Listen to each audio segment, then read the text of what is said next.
kulankan uu maayirku ku wareejinayay kharashka ay ugu talagaleen inay kaga qayb qaataan toboleynka magaalada Boorama ay u sameynayso wasaaradda hawlaha guud iyo guryeynta ayaa maanta waxaa ka soo qayb galay qaar ka mid ah xildhibaanada golaha deegaanka ee degmada Boorama barasaabka gobolka Awdal agaasimaha guud ee wasaaradda hawlaha guud iyo guryeynta oo halkaasi kharashka kula wareegayay iyo waliba sidoo kale mas'uuliyiinta wasaaraddaasi ee gobolka Awdal waxaana ugu horeyntii halkaasi ka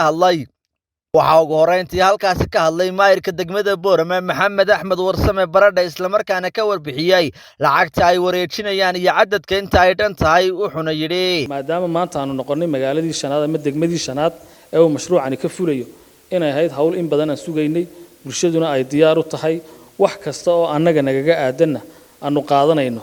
taasina ay keeni doonto inaynu gaadhno horumarkii aan doonaynay ganacsatada waxaan leenahay maadaama ay tahay mas'uuliyad wadareed bulshada iyo ganacsatada inay ka qayb qaataan horumarkaasi annaguna ka dawlad hoose ahaan qoondadii nagaga soo hagaagtay oo ah $30,000 inaan ku darsano qorshaha magaalada siday doonto culays noogu ahaato annagoo 27 cisho joogno maamulka degmada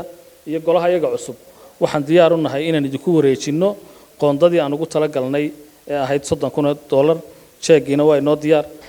waxaan halkaas ka daba qaatay barasaabka gobolka Awdal Maxamed Axmed Caalin Timbaro iyo waliba sidoo kale agaasimaha guud ee wasaaradda hawlaha guud iyo guryeynta waxayna yiraahdeen deydeyno Boorama qurux badan waxay say nooga baahan tahay laba wax midna waa muruq midna waa maal labadaba inaynu horaal inooga baahan yahay oo inuu maalkeena oo muruqeena isla garab taagna shaqaalaha waxaan leeyahay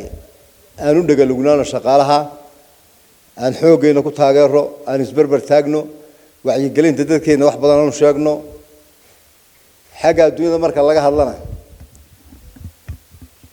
dawladda hooseynteedii way bixiso waatan tricheegi baan idin haynaa way ku mahadsan yihiin ganacsatadayada iyo dadweynahaba waxaan leeyahay waar aan guntiga furo maanta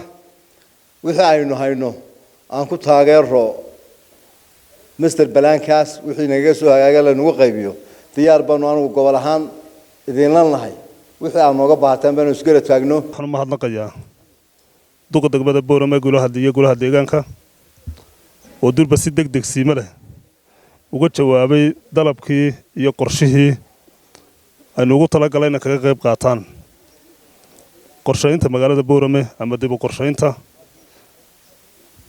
qorshaha magaalada Boorama qarankan wuxuu leeyahay $250 milyan oo u dhiganta saan filayo $30,000 marka taasi waa gudoonsan annaguna waxaanu ku daraynaa oo xilliga aan joogno noogu beertay xadiga guud ee ugu talagalay mashruuca Boorama ee qorshe magaaleedka Boorama marka aad baan kugu mahadnaq kastaba ahaatee lacagtan uu wareejiyay maayirka degmada Boorama Maxamed Axmed Warsame ayaa mid ugu talagalay inuu kaga qayb qaato in doono gudaha magaalada Boorama وشعيب محمد كان شعيب بكاس تلفزيون كعالمي بولشو مقالة بورما